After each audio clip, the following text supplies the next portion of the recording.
മനുഷ്യന്റെ ചിരിയെപ്പറ്റിയും അതിനെക്കുറിച്ചുള്ള ഗവേഷണ പഠനങ്ങളെപ്പറ്റിയും ഇന്ന് നമുക്ക് അല്പം ചിന്തിക്കാം. ആദ്യമേ പറയട്ടെ, ചിരിയെക്കുറിച്ചുള്ള പഠനങ്ങളൊന്നും ചിരിച്ച് തള്ളിക്കളയാനുള്ളതല്ല.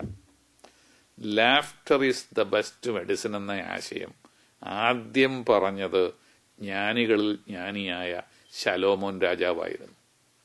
അദ്ദേഹം ബൈബിളിലെ സുഭാഷിതങ്ങളിൽ എഴുതി, a merry heart is good medicine but a broken spirit dries up the bones. ഈ ലോകത്തിൽ ജീവിച്ചിട്ടുള്ള മഹാന്മാരിൽ അധികവും ഉറക്കച്ചിരിക്കുന്നവരായിരുന്നു.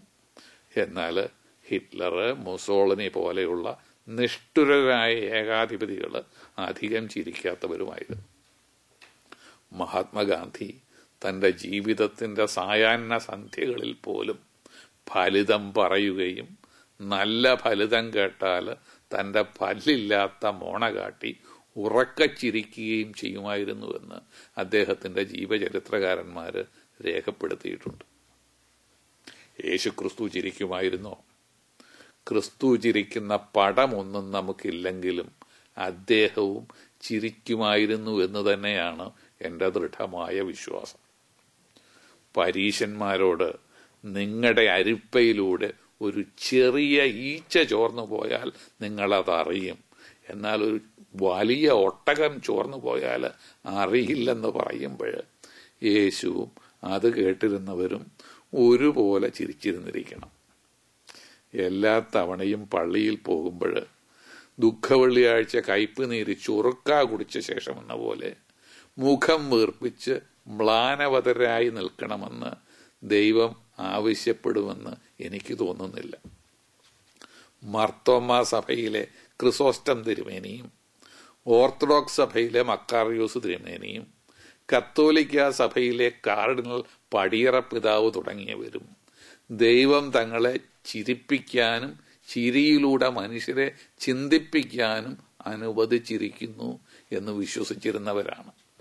അവരോടൊപ്പം ചിലപ്പോഴെല്ലാം വേദികൾ പങ്കിടാൻ ഭാഗ്യം ലഭിച്ചിട്ടുള്ള എനിക്ക് അവരുടെ സാരോപദേശം നിറഞ്ഞ ഫലിതോപദേശങ്ങൾ ഇന്നും മനസ്സിൽ കുളിർമയോടെ നിൽക്കുന്നുണ്ട്. ഇതെല്ലാം ഞാൻ ഇപ്പോഴോർക്കാൻ കാരണം ബാൾട്ടിമോറിലുള്ള യൂണിവേഴ്സിറ്റി ഓഫ് മെറിലൻഡിലെ ഒരു സംഘം കാർഡിയോളജിസ്റ്റ് നടത്തിയ ഗവേഷണ പഠനം വായിച്ചപ്പോഴാണ്. അവരുടെ ഗവേഷണ പഠനം കാണിക്കുന്നത് കൂടുതൽ ചിരിക്കുവാൻ കഴിയുന്നവരിൽ ചിരിക്കാത്തവരെക്കാൾ ഹാർട്ട് അറ്റാക്ക് 40% കുറഞ്ഞിരിക്കുന്നുവെന്നാണ്. ഈ പഠനത്തിന് നേതൃത്വം വഹിച്ച ചീഫ് കാർഡിയോളജിസ്റ്റിന്റെ അഭിപ്രായത്തിൽ ചിരിക്കുന്നവരിൽ ഹൃദയത്തിലെ രക്തധമനികളുടെ അകത്തുള്ള എൻഡോത്തീലിയത്തിൽ ഇൻഫ്ലമേഷൻ കുറഞ്ഞിരിക്കുന്നതിനാൽ കൊളസ്ട്രോൾ പ്ലേക്ക് ഡെപ്പോസിറ്റ് കുറയുന്നുവെന്നാണ്. 6 വർഷങ്ങൾക്ക് മുമ്പ് കാലിഫോർണിയയിലെ നോർമലിൻഡ യൂണിവേഴ്സിറ്റിയിലും ഇതുപോലൊരു പഠനം നടന്നിട്ടുണ്ട്.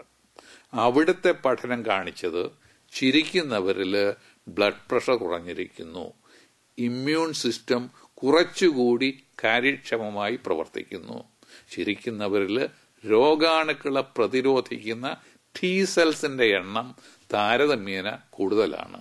അതുപോലെ ചിരിക്കുന്നത് വഴി സ്ട്രെസ് ഹാർമോണുകളായ നോറെപ്പിനെഫ്രിന്റെയും കോർട്ടിസോളിന്റെയും അളവും കുറയുന്നതായി കാണുന്നു എന്നാണ്. ഇതെല്ലാം കാണിക്കുന്നത് നമുക്ക് ചിരിക്കാൻ കഴിയുമെങ്കിൽ അത് നമ്മുടെ ആരോഗ്യത്തെ സഹായിക്കും എന്ന് തന്നെയാണ്.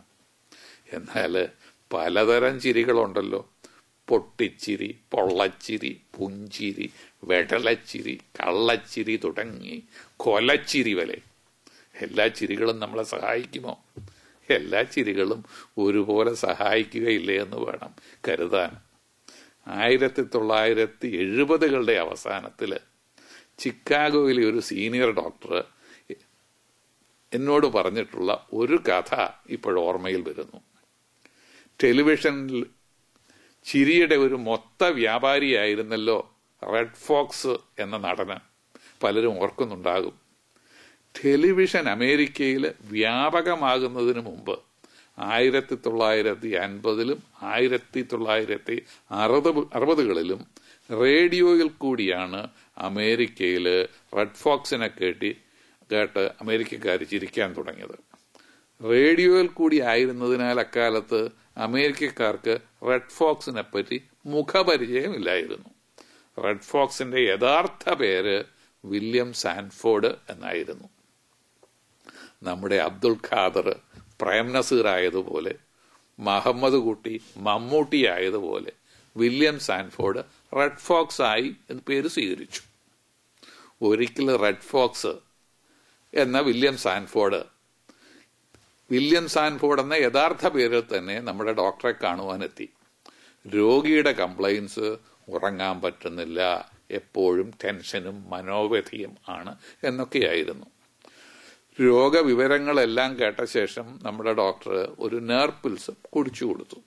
കൂട്ടത്തിൽ രോഗിയെ ഉപദേശിക്കുകയും ചെയ്യും, സമയം ലഭിക്കുമ്പോഴെല്ലാം ആ റേഡിയോയിൽ കൂടി റെഡ് ഫോക്സിന്റെ കോമഡി ഒന്ന് കേട്ട് ചിരിക്കാൻ ശ്രമിക്കണം, അത് ടെൻഷൻ കുറയ്ക്കാൻ സഹായിക്കുമെന്ന്.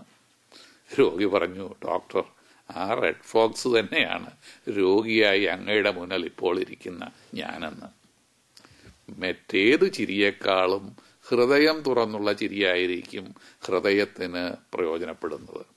വരും കാലങ്ങളിൽ ഡോക്ടർമാര് രോഗികൾക്ക് സാച്ചുറേറ്റഡ് ഫാറ്റ് കുറഞ്ഞ ഭക്ഷണങ്ങളും എക്സസൈസും എല്ലാം ഉപദേശിക്കുന്നതോടൊപ്പം ചിരിയും പ്രിസ്ക്രൈബ് ചെയ്തു കൂടുന്നില്ല. ഇത് ചിക്കാഗോയിൽ നിന്ന് ഡോക്ടർ റോയ് പി തോമസ്. വരുന്ന ആഴ്ചയും ഇതേ സമയം വീണ്ടും കാണാം.